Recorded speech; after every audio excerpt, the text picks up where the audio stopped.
nikachukua bahasha, nikaandika Israeli tu. Nikasema hii itaweka pesa za kwenda Israeli.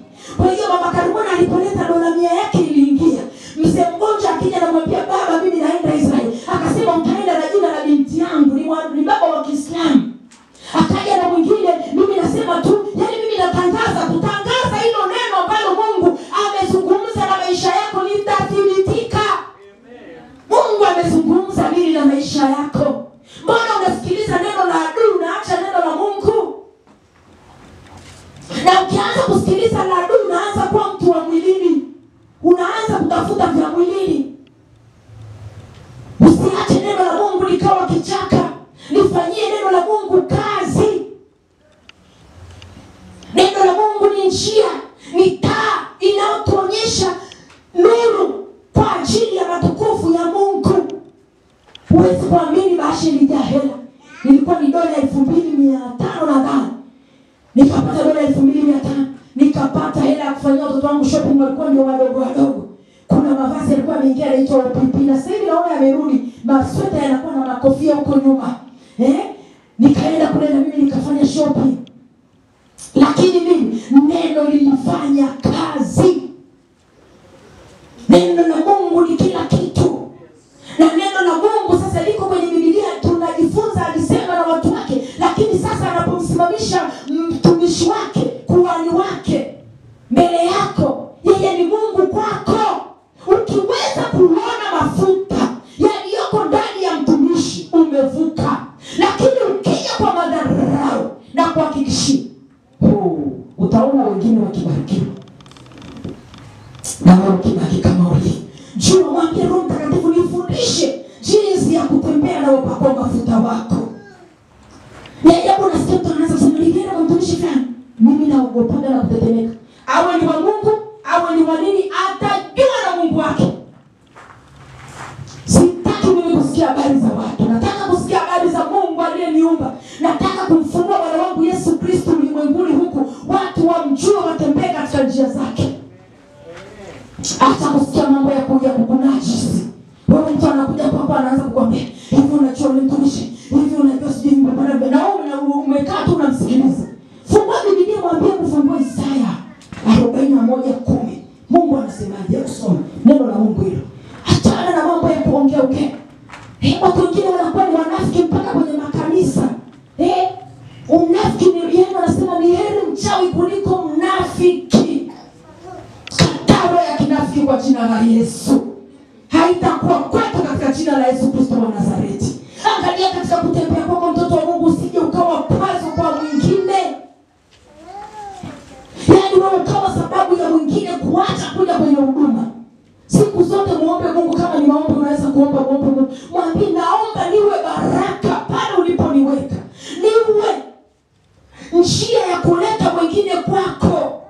Nafunga kwanza sasa, nafunga mlango wa aina yoyote ambao unamtumia mtu yoyote kuleta uharibifu katika nyumba ya Mungu katika jina la Yesu Kristo wa Nazareti. Unajua kuna kutumika kwa kujijua na kuna kutumika kujijui kabisa. Yaani wewe unajijua, lakini wewe unaongeaga tu unavyotaka kuongea. Unafanyaga tu unavyotaka kufanya. Lakini kumbe kuna roho ndani yako inamsababisha mwingine akiona hivyo, anaona sasa niomba nini pale? Si bora niache. Hautakuwa wewe kwa jina la Yesu. Tena kwenye Biblia. Somo linasemaje? Andika, iweni watendeaji wa neno kazi na si wasikilizaji tu. Mtumishi wa Mungu Musa akaambiwa neno la Mungu, nenda kwa wana wa Israeli walioko nchini Misri, ukawaambie mimi Mungu. Ukisoma kwenye hicho kitabu cha Kutoka 3, Rikaya Basataya. Thank you Holy Spirit. Thank you Lord Jesus. Kutoka 3:15 mpaka 17. Naona inachelewa kufunguka. Nilimwambia tuje na Biblia. Kutoka 3:15. 15 inasema hivi. Mstari wa 3:15. Sorry, Kutoka ni 3 mstari wa 15. Thank you Lord Jesus. Musa akamwambia Mungu, tazama nitakapofika kwa wana wa Israeli na kuwaambia Mungu wa baba zenu amenituma kwenu, na wataniuliza jina lake ni nani, niwaambie nini? Akasema akamwambia Musa, mimi niko ambaye niko. Akasema, ndivyo utakavyowaambia wana wa Israeli, mimi niko amenituma kwenu. Tena Mungu akamwambia, waambie hao wana wa Israeli maneno haya, kama mimi ninavyokuja mbele yako na kuambia neno la Mungu. Sasa hakweli Mungu anaongea, bali ni Musa sasa anaenda kwa watu. Mungu wa baba zenu, Mungu wa Ibrahimu, Mungu wa Isaka, Mungu wa Yakobo amenituma kwenu, kama mimi ninavyokuja na kuambia. Roho Mtakatifu ambaye ndio Yesu amenikabidhi sasa anasema hivi, anasema vile. Ndilo jina langu hata milele, nalo ni kumbukumbu langu hata vizazi vyote. Enenda ukawakusanye wazee wa Israeli pamoja, ukawaambie, Bwana Mungu wa baba zenu, Mungu wa Ibrahimu, Mungu wa Isaka, tumesoma. Mimi nasema nitawapandisha, mstari wa 17, kutoka katika mateso ya Wamisri na kuwaingiza katika nchi ya Mkanaani na Mhiti na Mwamori na Mperizi na Mhivi na Myabusi, nchi iliyojaa maziwa na asali. Musa anatuma neno kubwa namna hiyo, anaenda mbele yao, anawaambia lile neno lenye nguvu, lenye uweza, lenye mamlaka. Anasema na wana wa Israeli, nao wakasikia sauti yako, nao utakwenda uambie na wazee wa Israeli kwa mfalme wa Misri hivi na hivi. Anaendelea kusema, nami najua, ngoja turudi hapo juu. Nami nimesema nitawapandisha kutoka katika nchi ya mateso na kuwaingiza katika nchi ya Mkanaani, hapo niliposoma. Na anasema ile nchi ina maziwa na asali, huko nitawapeleka na huko ndiko mtakaporithi, kwa sababu nilimwahidi baba yenu Ibrahimu nitampa hiyo nchi ya urithi, huko nitawapeleka. Sasa Musa anaanza safari, kunakuwa na misukosuko, kunakuwa na hivi, kama wewe unavyopokea hilo neno, alafu unapita pale mbele, unaweza kukutana na kakashikashi na naye, ukakutana na kamsukosuko na naye. Lakini sio kwamba hujaponywa, sio kwamba hujabarikiwa, sio kwamba hujavushwa, sio kwamba Mungu hayuko pamoja na wewe, lakini ni kwamba anakupitisha ili kukusogeza karibu na wewe. Akapitisha wana wa Israeli kuwasogeza karibu na yeye, wakapita jangwani, wakakaa njaa, wakapata kiu, wakakutana na bahari ya Shamu, hawajui waende wapi. Wanaanza kulialia, mpaka kuna mahali walifika mpaka wanamfanya Musa anaenda anakosea. Mungu anamwambia Musa, semesha mwamba. Musa anaenda anapiga mwamba mara ya pili. Mungu akakasirika. Lakini ni kwa sababu sio Mungu hakuwa nao, Mungu alikuwa nao. Neno linasema Mungu alikuwa karibu nao. Tena kila mara anasema na Musa, lakini wao kwa ajili ya changamoto, kwa ajili ya misukosuko ya maisha, wanaanza kukumbuka huko nyuma, mpaka wanakumbuka matango, mpaka wanakumbuka mavitu wamekula. Lakini ni nini nataka kuambia hapo? Nimesema tuweni watendea kazi wa neno. Sasa twende tukafungue Hesabu 13. Thank you Holy Spirit. Hesabu 13. Hesabu 13:27. Neno lolote kumbuka. Na mimi nimeitwa kufundisha neno tu. Wakamwambia wakasema, tukifika hii nchi ile ulio tutuma, na hakika yake ni nchi yenye wingi. Nchi yenye wingi. Nataka kusoma pale pa wapelelezi. Nataka nianze hapo kwa wapelelezi waliotumwa kwenda kuipeleleza nchi. Walipotumwa kwenda kuipeleleza nchi, walikuja na story fulani ya kukatisha tamaa. Ngoja tuanze tu hapo. Wakatuanza 25. Hesabu 13:25. Wakarejea baada ya kuipeleleza nchi mwisho wa siku 40. Wakaenda wakafika kwa Musa na kwa Haruni na kwa mkutano wote na wana wa Israeli katika jangwa la Parani huko Kadeshi. Wakawaletea habari wao na mkutano wote, wakawaonyesha matunda ya nchi. Wamekuja na matunda, lakini angalia maneno yao. Wakamwambia wakasema, tulifika ile nchi uliyotutuma ya kwa hakika. Nchi hiyo ina wingi wa asali na maziwa, na hayo ndio matunda yake. Lakini watu wakao katika nchi hiyo ni hodari, na miji yao ina maboma, nayo ni makubwa sana. Na pamoja na hayo tuliwaona wana wa Anaki huko. Ameleki anakaa katika nchi ya Negebu na Mhiti na Myabisi. Pale mwanzo wameambiwa mtakaa hiyo nchi ya Myabisi, ya Mwamori na Mhiti, na ndivyo wanavyokuja wanasema. Lakini angalia kitu wanaongea. Wanasema wanakaa katika nchi hiyo, na Mkanaani anakaa karibu na bahari na kando ya ukingo wa Yordani. Kale akawatuliza watu mbele ya Musa, akasema, tupande mara moja tukaitamalaki, maana tutaweza kushinda bila shaka. Sababu huyu jina la Yesu. Caleb na Joshua, kuna watu wawili katika safari ya Musa. Sijui kama ni wewe utasema mimi tumishi Mungu amemweka Apostle Frida, mimi nitakuwa karibu yake na nitaendelea kusikiliza tu mpaka nione kesho yangu. Jumapili iliyopita tuliongea habari ya nyakati za mwisho na tukasema hii ni safari, lakini kule mbele kuna mahali ambapo tutafika mwisho wa yote na mwanadamu ataondoka duniani na tutakwenda tuliongea vitu vingi.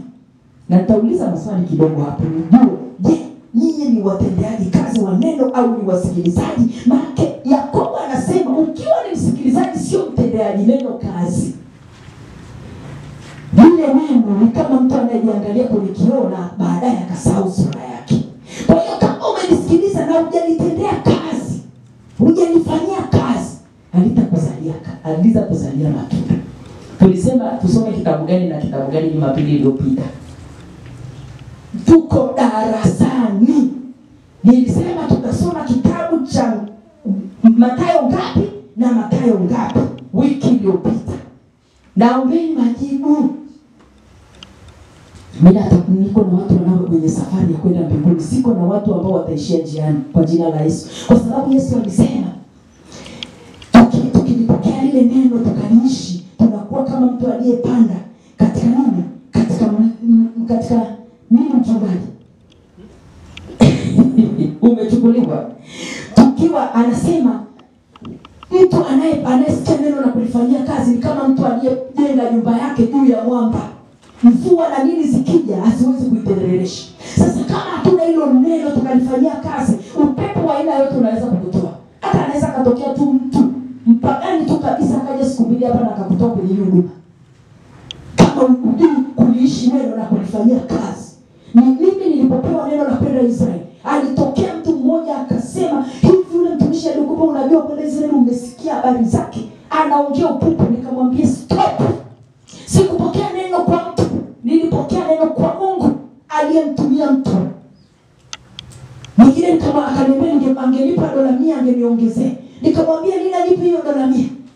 Ananiambia huna hata gari. Alafu eti unaenda na watu wanaoenda Israeli. Angalia list ya wanaoenda Israeli, wote wana magari. Wewe huna hata gari. Iwe $2,500 hujachukua gari. Nikasema yaani kama Yesu aliposema rudi nyuma shetani, sikumwambia, lakini ndani yangu nilisema rudi nyuma, kwa sababu nilishaandika bahasha nikamwambia Mungu asante kwa kunipeleka Israeli, na mimi nilikuwa ninaishi lile neno na sikutaka kustopishwa na mtu wa aina yote. Usipokuwa kama hivi ninavyokuambia kwamba ukasimama ukasema si mtu akaja akakuambia umbea wa aina yote, kitu cha aina yote ukakikataa na ukalishika hilo neno, utachelewa sana katika mambo yako. Israeli nilienda kwa utukufu wa Mungu, nilienda, lakini ole ningesikia ule upepo wanaosema eti nimesikia mtumishi sijui, yani ni kitu ni kibaya. Ananiambia kibaya, yani mtu unaweza kusema kama ni hivyo hakuna Mungu. Kibaya. Nikasema sikumsikiliza mwanadamu, nilimsikiliza Mungu aliyekuwa ndani ya mwanadamu kwa wakati. Unajua mtumishi, ninaposimama hapo Mungu ananilisha crown. Yani wakati ule na majira yale mbingu zimeniheshimu kwa ajili yako. Wewe ni kanisa. Na ndio maana ukae kwa adabu kwenye ibada, si unaingia unatoka, unaingia unatoka. Fanya mambo yako umalize ukikaa umekaa. Na usikubali mtu yote akuzuilie ibada yako. Tunaambiwa tushike Sabato. Yani siku ile ya ibada tuliyokubaliana kukusanyika kukutana. Tunajua kwa sasa Sabato, Bwana wa Sabato ni Yesu Kristo, ndiye Bwana wa Sabato. Na tunasema msiache kukusanyikana. Na tumekubaliana kukusanyika Jumapili na hizo siku nyingine. Siku nyingine nimekuruhusu fanya kazi, ukipata muda njoo. Hujapata muda njoo Jumapili, ni siku ya ibada. Mimi nisipokuona Jumapili lazima moyo wangu upate shaka. Kwa sababu wewe unaenda, nikaambia kuna kipindi nimeajiriwa na mwindi eti ananiambia niingie kazini Jumapili. Nikasema nini? Nifute kwenye pero yako. Mimi Jumapili ni wakati wangu na Mungu. Na walikuwa wanajua, lakini anasema eti atanipanga hiyo Jumapili. Waliniheshimu, walimheshimu Mungu wangu. Na hawakusubutu maisha yangu yote mpaka namaliza ile kazi. Mungu ni shahidi. Sikuwahi kupanga kuingia baada ya Jumapili. Kwa sababu walimheshimu Mungu wangu, kwa sababu mimi nilimheshimisha. Lazima umheshimishe Mungu wangu kama Shadraka, Meshaki na Abednego. Sio unachukuliwa tu na kila upepo.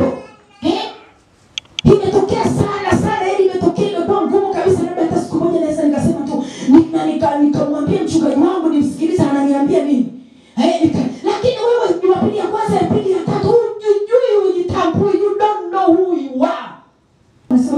mtumishi mimi kila anasema mimi tu. Hapana, yani mtumishi kwanza ajui kama hata siku hiyo ataenda kanisa. Yeye anahubiri, lakini kumbe katika kuhubiri Mungu ameamua akutoe, akuvushe, akuongeze, akuzidishe. Anaenda tena mpaka siku yote huyo baba sasa anasema eti akaja hivi mchungaji siku yote akasema nimeshika kuvumilia kabisa. Yaani wewe kila nikija bado unakaa kunisema tu mimi nani umenisema leo mimi na mke wangu, ulikuwa unanisema mimi na mke wangu tu. Anafikiri kwamba eti unatoa umempelekea mchungaji umbea kuhusu yeye na mke wake, ndio maana mchungaji amehubiri kila alichokihubiri. Kumbe hata mchungaji hajasikia hiyo story yao. Lakini ni Mungu ametaka kuwavusha, akamwambia hebu niambie ninaongeaje. Akamwambia sasa angalia toi unaoenda hapo nilipoongea. Angalia hiyo nyingine. Na walivuka, walisaidika. Kwa sababu usiposikia maneno ya Mungu anaongea na mtumishi wake, utapoteza hicho ulicho nacho na mambo yatakuwa majuto, yatakuwa ni makubwa zaidi. Laiti tungemsikiliza Mungu. Kutii Mungu akasema kutii ni bora kuliko dhabihu. Sababu anasema eti mimi nilienda nikatoa sadaka, nikachagua nikatoa sadaka. Mtumishi wa Mungu anamwambia Samuel, anamwambia Sauli, unadhani dhabihu ni bora kuliko utii? Yaani hiyo dhabihu unampa nani? Na huyo aliyekwambia ni nani? Unamtoa sivyo sana. Sasa nilikuwa ninakwambia kwa habari ya watu walioenda kuipeleleza nchi. Kwanza walisikia neno vizuri wote kabisa. Wakaenda, lakini wakarudi na habari wakaanza kusema sisi tumejiona mapanzi, hatuwezi kwenda kwenye ile nchi, tutakufa. Ni warefu, sijui wamekaa hivi, wamekaa vile. Kweli nchi ni nzuri kama ulivyosema Musa, lakini hapana, tungoja tutafute mtu turudi Misri. Kule hatutaweza, tutakufa. Walitokea wawili walikuwa katikati yao, only 2 people. Waliokuwa yani neno lilipata mizizi. Na mtafuta watu wawili ambao neno litapata mizizi. Kiasi kwamba wakisikia chochote, hawajali chochote, vurugu ya aina yote, ule mharibifu mwovu ibilisi atume agent wake, atume chochote, wao watastiki kusimama. Wanasema tutasimama na kuhani wa Mungu mpaka mwisho. Yoshua alikuwa ni kijana bado. Wale wengine walikuwa ni watu wazima wanaweza kuelewa, lakini kalimwangalia Musa. Akasema hii sio kawaida, huyu ni Mungu. Musa anaenda mlimani, kanabaki pale chini, kana angalia, kana njaa kenyewe. Musa anaenda siku kana kenyewe kama na njaa pale, kana angalia sijui bwana wangu atarudi, bwana wangu. Lakini kenyewe maskini Mungu anakaa tu. Baadaye kanakuja kuingiza watu nchi ya Kanaani.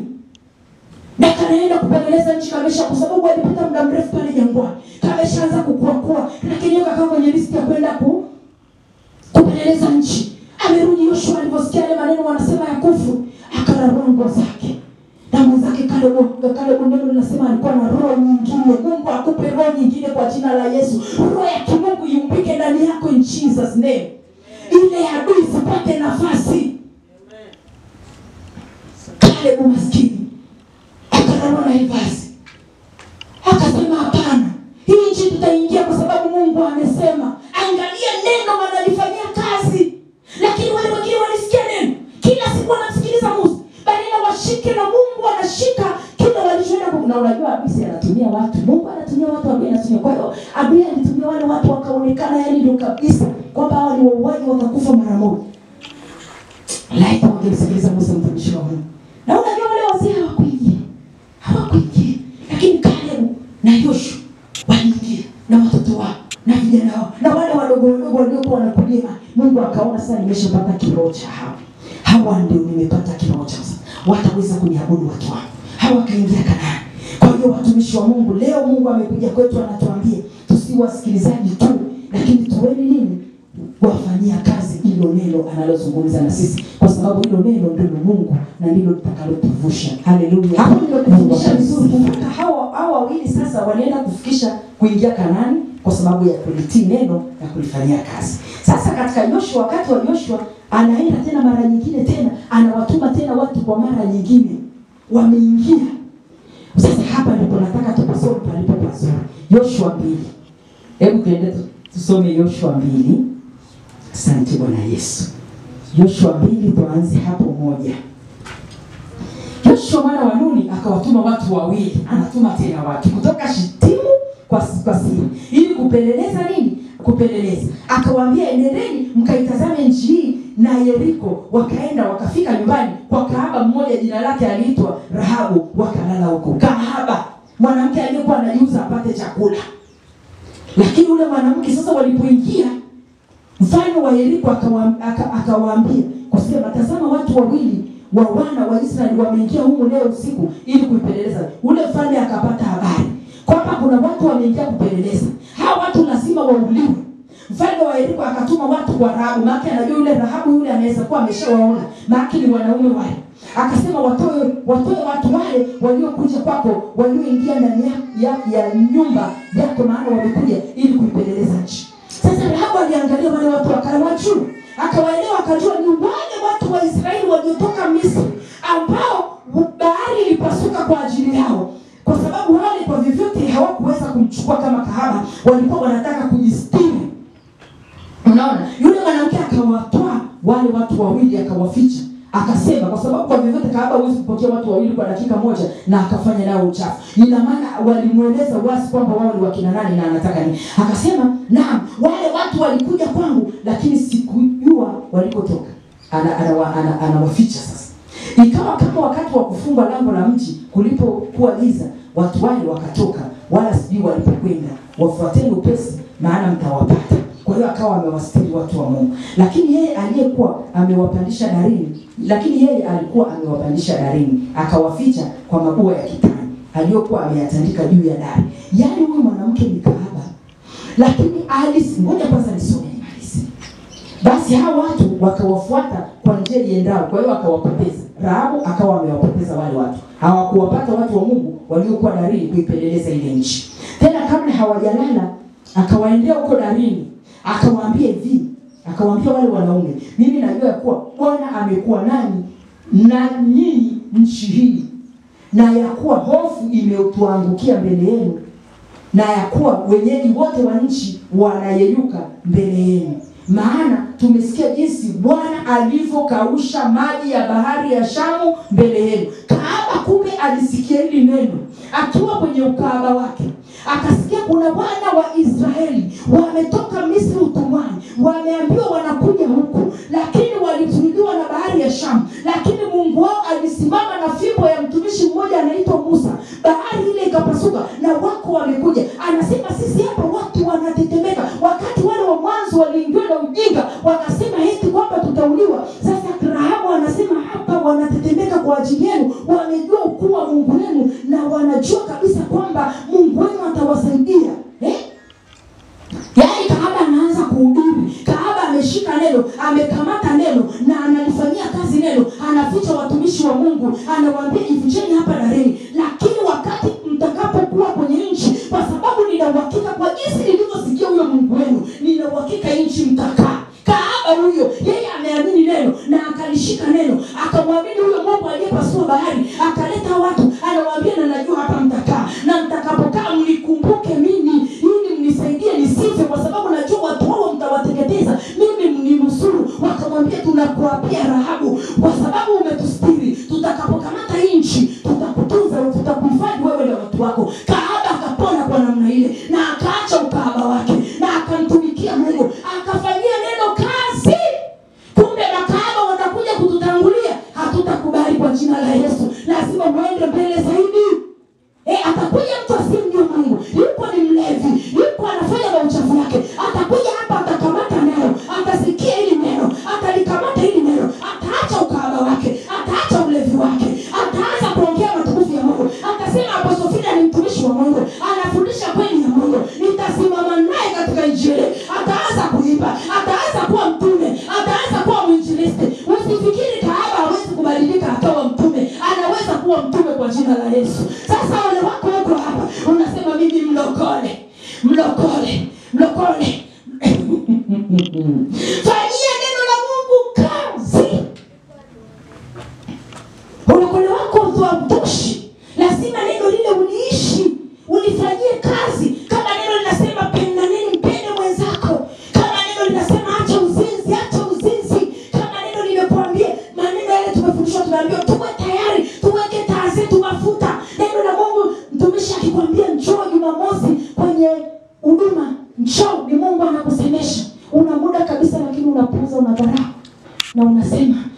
Mungu asipenda vizuri, na kuambia mtumishi wa kweli wa Mungu akikukasiria, yani moyo wake ukinama kwa ajili yako, ni mbingu zimeinama kwa ajili yako. I'm telling you. Na kuambia nani mtumishi kama Kristo anamwambia Petro, utakapoongoka wafundishe wenzako maneno haya. Awafundishe jinsi ya kutembea na wapako mafuta.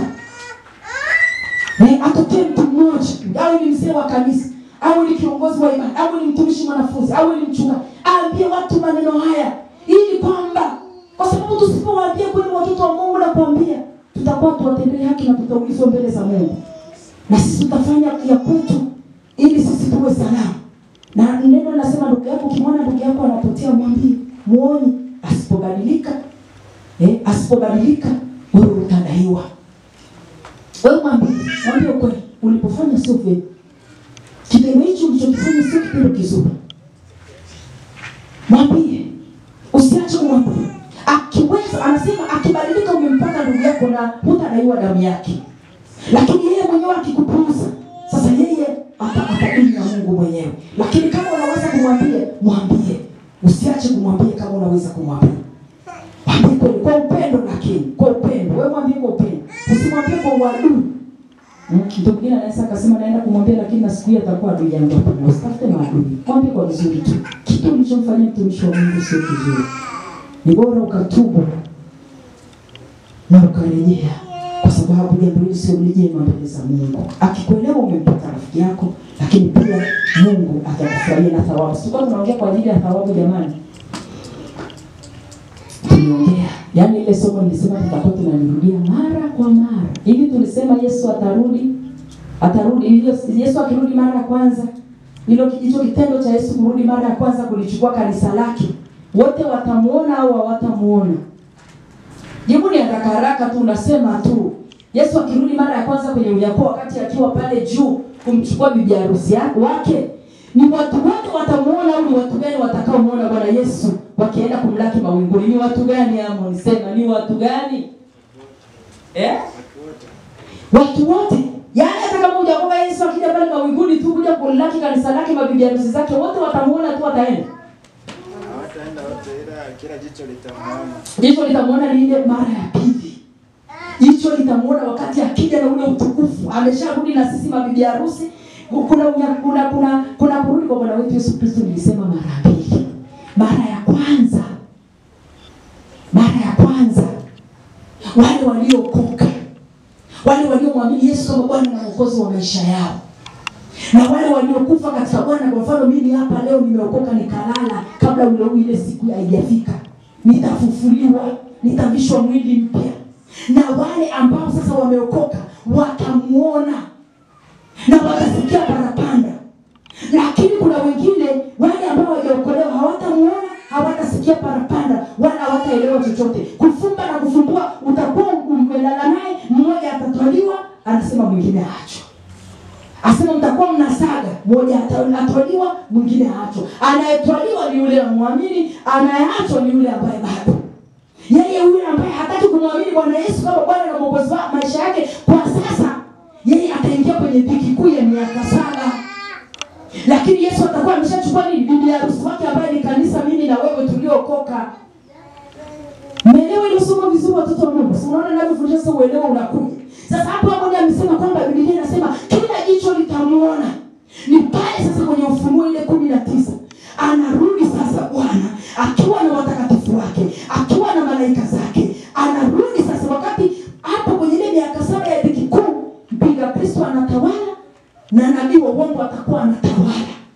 Mmeelewa? Hapo kila jicho litamuona. Waliokuwa wameweza kusema Yesu niokoe, Yesu niokoe, Yesu niokoe, Yesu niokoe, watamuona. Waliokuwa wameamua kwenda kupeta wakapigwa zile chapa, wakaamua kupeta na nabii wa Mungu na mpinga Kristo wakala mara, hao nao watamuona. Na ikawa kipindi cha dhiki kuu, watakuja manabii wawili wenye nguvu sana, ambaye inasemekana ni Elia na Musa, kuwasaidia wale ambao watakuwa wamebaki, lakini sasa wanajua kwamba Yesu ndio salama yao. Ndio nikamwambia kwamba mambo ni mengi, siwezi kurudia kwa sababu nitakuwa sasa narudia tena lile somo. Lakini tujue watoto wa Mungu kwamba ndio maana nikakwambiaje Harmony, lazima umwambie ndugu yako aokoke, rafiki yako aokoke, ili Yesu akija asiachwe katika tukio la unyakuo. Sio watu watakao na tuanze upya. Ni kaka yako alikusemea vibaya, mwambie kaka, brother, si unajua mimi ndugu yako brother. Tena ukiwa na bwana kuchangamka, unajua furaha tunda la Roho Mtakatifu. Yaani ukijaza furaha na ule upendo, mwambie baba nijaze furaha, upendo na amani. Wakati unapiga ile simu, unapiga kwa ile tunda la Roho Mtakatifu likiwa linatiririka ndani yako. Yaani atakupokea vizuri sana. Atakupokea vizuri sana. Unakwenda mama nani? Mwenzangu. Huko kwa jamani siku nyingi anasema yaani tulivyoparusana siku leo ndio anaongea hivi. Anaanza kushangaa na yeye kafaka anaanza kuingia. Unamwambia yaani kwani tumefanyaje? Yaani unashangaa, mnaanza kuwa marafiki. Tutengeneze kanisa. Tutengeneze. Kama leo tumeimba tukasema ni finyangika basi. Unasema ni finyange na kati finyangika. Mwombe baba yako, samahani nilikuwa mtoto mtukutu, nilienda kujipigiza huko na huko. Mtoto mpotevu. Akamwambia baba nipe haki yangu, baba nipe haki yangu. Baba akasema hili litoto chukua. Kaenda kana na makahaba. Baba yake ni mzazi. Mtoto amekuja amechoka, baba alipomuona kwa mbali. Kitoto kinaanguka kinasema nimekosa mbele ya Mungu na mbele yako baba. Baba akakikumbatia, akakivisha mavazi, akasema chinjeni. Yule ndugu yake naye alikuwa na Mungu masa. Yaani unajifanya kituko na neno baba mzazi. Kama kuna mtu umepishana naye maneno, mtafute. Tutengeneze watu wa Mungu. Maisha ni safari, leo tuko na kesho hatupo. Dhambi kubwa kuliko zote, dhambi ambayo isameheki, dhambi ambayo Yesu alisema mwenyewe mimi siwezi, hiyo ni ya Mungu mwenyewe, kutokumsamehe mwenzako aliyekukosea. Sasa usiwe kwazo kufanya mwingine akose mbingu kwa ajili ya wewe umemkwaza, umemfanyia ubaya, ameshindwa kusamehe. Mwambie samahani ili na wewe na yeye hawe huru, basi auone Mungu. Wewe unasema nimeshasamehe, mwenzako bado anaumia moyo. Unafikiri umefaulu hapo? Eti mimi nimeshasamehe, lakini yule umemjeruhi. Kila kinalalia tu. Yaani anavyonifanyia, nimempenda hivyo, nimemzalia na watoto, alichonifanyia. Tengeneza. Yaani omba msamaha alafu na usamehe. Yaani sio kusamehe, unasamehe unaomba msamaha, unaongea naye. Mungu asifiwe watu wa Mungu. Neno Mungu anaongea na kanisa. Usimshikilie mwanadamu, usimjaze mwanadamu ndani ya moyo, mjaze Mungu. Roho Mtakatifu aingie ndani yako kwa wingi kwa jina la Yesu. Upondeke kwa jina la Yesu. Uweze kuchukua hiyo simu na kuomba msamaha kwa jina la Yesu. Uweze kumfesi huyo mtu na kumwambia nisamehe, nimekosa mbele ya Mungu na mbele yako mtumishi wa Mungu. Nimekosa. Kabla basa tayari ndio mikono yako juu. Mikono mbele mashete masebo. Rapa pasi kataya. Ibambi moshe. Msije tunaumia sana, lakini inabidi tuachilie kwa ajili yetu na mioyo yetu na watoto wetu. Thank you Lord Jesus. Rapa basa tayari. Korobo shikaramose remante remonde. Thank you Lord Jesus. Samehe. Nipeni nipamoja na chini ya mtoto wa Mungu. Roho Mtakatifu tunakuhitaji kanisa lako. Roho shataya. Baba wa rehema na neema, kanisa lako Baba tunakuhitaji. Nipeni umejeruhika Baba shataya. Tumefunga mimi, mfungia wengine milango. Jesus my Lord, my God, my Lord. Asante Roho Mtakatifu kwa kuwa unaongea na kanisa. Pita kwenye nafsi na mioyo Bwana. Kuna mtu alipakaziwa ribaba sataya. Ukemoshika na mabando lemonte. Kuna kitu cha kulichukua, rudisha. Rabosi koromonte baba sataya. Mungu anasema amekuja kukuponya siku ya leo. Bwana amesema amekuja kukupa nyingine ya baraka siku ya leo. Kuna mwanzo mpya baba sikaya baba shete ya mate. Roho Mungu anaongea Isaya 43:18. Kuna mwanzo pia, kuna jambo jipya la baraka linakuja. Lakini shuruti waachie uwe safi. Thank you Lord Jesus. Baba asante. Thank you Holy Spirit, my Lord, my God. Achilia mtoto wa Mungu. Sasa anza kusema na Baba wewe mwenyewe. Sema na Mungu wewe mwenyewe. Roho Mtakatifu ninakutukuza, ninakuadhimisha kwa ajili ya kanisa lako Mungu uliye mwaminifu. Ninasema asante Baba kwa ajili ya somo hili la leo ambalo umelileta na baraka. Baraka zetu zimezuiliwa Mungu Mtakatifu kwa sababu ya yale mambo tumeyafanya yakajeruhi moyo, yakaumiza wengine. Mtakatifu ribabashitaya, tumetambua makosa yetu koraba basikara mosika. Tumetambua makosa yetu koraba bashikara mondele wote. Baba tumetambua makosa yetu Baba, neno lako nimepita. Baba neno lako Baba bashikara mondele wote kama upanga Baba. Baba nimetambua, Baba tumetambua. Kanisa limetambua Mungu Mtakatifu, kijana wako ametambua. Binti yako ametambua makosa yake Baba, amerejea. Roho Mtakatifu ninaomba ukamjaze kwa upya. Roho Mtakatifu ninaomba ukapite kwa upya. Baba wa rehema, ninaomba damu yako ikatakase. Na itie damu yako Bwana Yesu. Na itie damu yako Kristo Mwokozi. Na itie damu yako Mfalme wa wafalme. Bwana wa mabwana, Mungu wa miungu. Damu yako ikapite Bwana. Tumera Baba shika mote. Kanisa tumeshuka mbele ya miguu zako Baba. Tunaomba rehema Baba. Tumeshindwa kusamehe wazazi wetu. Tumetendea ndugu zetu vibaya. Tumetendea wazazi wetu vibaya. Tumewafanyia vibaya na tumeshindwa kusamehe. Na wao wameshindwa kutuachilia na kutusamehe. Wametunenea mabaya. Ndio maana hata tufanikiwe. Tulikosea wengine. Ndio maana hata tuendi mbele. Ndio maana vitu vimechukuliwa kwenye maisha yetu. Ndio maana milango ya baraka imefungwa. Tumeshindwa kujitolea Bwana. Hata wewe mwenyewe Mungu tumekuibia. Mungu tumeibia wengine na tumekuibia hata na wewe. Tunaomba msamaha kanisa lako Baba. Tumeshuka mbele zako Mungu Mtakatifu. Tunaomba urudie Baba wa rehema. Tunaomba urudie Mungu wa msamaha. Baba tunakulilia, sisi ni wakosaji. Ulitupa nguvu na afya ya kufanya kazi.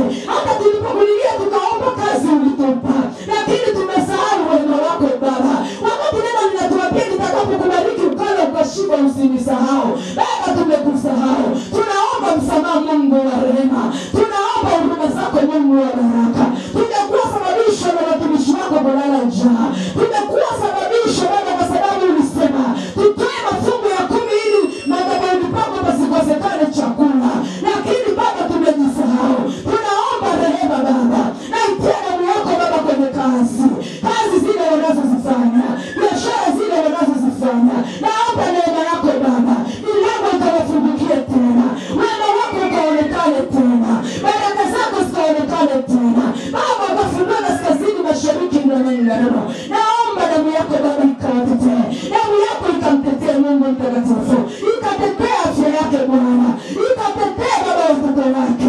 Ikatetee mume wake Baba wa rehema. Ikatetee na mke wake Mungu usiyeshinda. Damu yako ikatetee watoto wetu Bwana. Ikatetee Baba sikara mwendele wote Baba. Baba tunatubu Baba, tunaomba huruma zako. Mungu na rehema zako lituatamie Bwana. Mungu na msamaha wako lituatamie Bwana. Hatujawa watendea kazi neno. Tumekuwa wasikilizaji. Na tumekuwa tukisahau yale umesema. Na adui ametuweza. Ametukausha. Tunakosa hata chakula. Tunakosa hata mahitaji yale ya lazima. Lakini ni kwa sababu tulifungua mlango. Tukaacha wema wako. Tukaacha mema yako. Baba rudia Baba sikaya. Rudia Mungu Mtakatifu, tunaomba uridhie Baba. Neno la Mungu, watu wa Mungu linasema, anayeru nasikia neno la Mungu na kutetemeka. Anayesikia neno la Mungu na kutetemeka na kuogopa. Huyo Mungu anasema hata mnara. Ole wake anayepuzia neno la Mungu. Ramoshi karabasi karamonde remonte. Ya rapapashe remonte remonte remonte. Ya mosi kanta yamante remonte remase taya Baba. Baba tulishuka nimeshuka. Mimi pako Baba nimeshuka. Na kanisa lako Baba nimeshuka. Baba ninaomba ridhia Baba ridhia. Ulitufundisha vizuri Bwana Yesu. Ukasema Baba zika ya monte remande remashete. Oh Baba shikanta ya monte remose remanta remosita. Kristo Mwokozi, asante kwa huruma zako na msamaha wako. Thank you Lord Jesus. Asante Baba kwa ajili ya mwanzo. Asante Mungu Mtakatifu. Roho Mtakatifu anapita kutakasa. Takasika kwa jina la Yesu. Takasika kwa jina la Yesu. Takasika kwa jina la Yesu. Takasika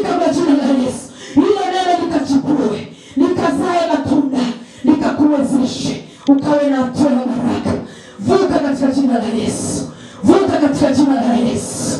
Vuka katika jina la Yesu. Neema ya Bwana wetu Yesu Kristo isikupungukie. Baba, ninakushukuru kwa msamaha wako. Takatifu, ninakuinua kwa ajili ya kanisa lako.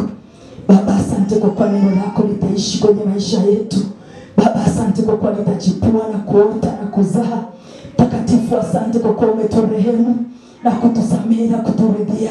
Baba mwema, asante kwa kuwa umetupa nguvu na courage hata ya kuwafuata wale ambao tuliwakosea, ili na wao wakafunguke na kuwa salama, na wenyewe waweze kuiona njia iliyo sahihi. Baba mwema, tunakutukuza, tunakuadhimisha. Tunasema asante Mungu uliyeziumba mbingu na nchi. Asante Baba wa rehema. Takatifu, asante kwa kuwa umetuwezesha kubadilisha njia zetu na mienendo yetu. Baba, asante kwa kuwa umetuwezesha kukufurahisha wewe. Takatifu, asante kwa sababu kwa wema wako na ukuu wako na rehema zako na baraka zako Mungu uliye mwaminifu. Lihimidiwe jina lako Bwana wa majeshi. Litukuzwe jina lako Baba wa rehema. Litukuzwe jina lako Mungu uliye mwaminifu. Amini hapo ulipo, Mungu amekuridhia. Amini kuna mwanzo mpya, tembea na Isaya 43:18 na 19. Amini kuna mwanzo mpya. Mungu akasema mkitii na kulishika neno langu mtaona. Kumbukumbu 28 ukisoma inasema kwa habari ya kwamba tukitii tutaona, tutafanikiwa, atatufanikisha. Kumbukumbu 28:1-3 pia anasema tukitii neno lile alilotuzungumzia atatubarikia, atatufungulia milango ya baraka. Saa nyingine unasema kuna mambo yamefunga, lakini kumbe ungetii tu mambo yako yangeenda vizuri, na lile umeomba Mungu kwa miaka mingi ingekuwa sawa sawa. Baba, tunakushukuru kwa sababu umeturidhia na tutakutumikia kwa uaminifu. Tutasimama Baba kwenye nafasi zile ulizotusimamisha. Tunaomba Roho wako Mungu mtakatifu akamshike kila mmoja mmoja, tuweze kusimama. Tunakuhitaji kila saa, kila wakati Mungu mwema. Ni katika jina lako Bwana wetu Yesu Kristo tumeomba na kuamini. Amen.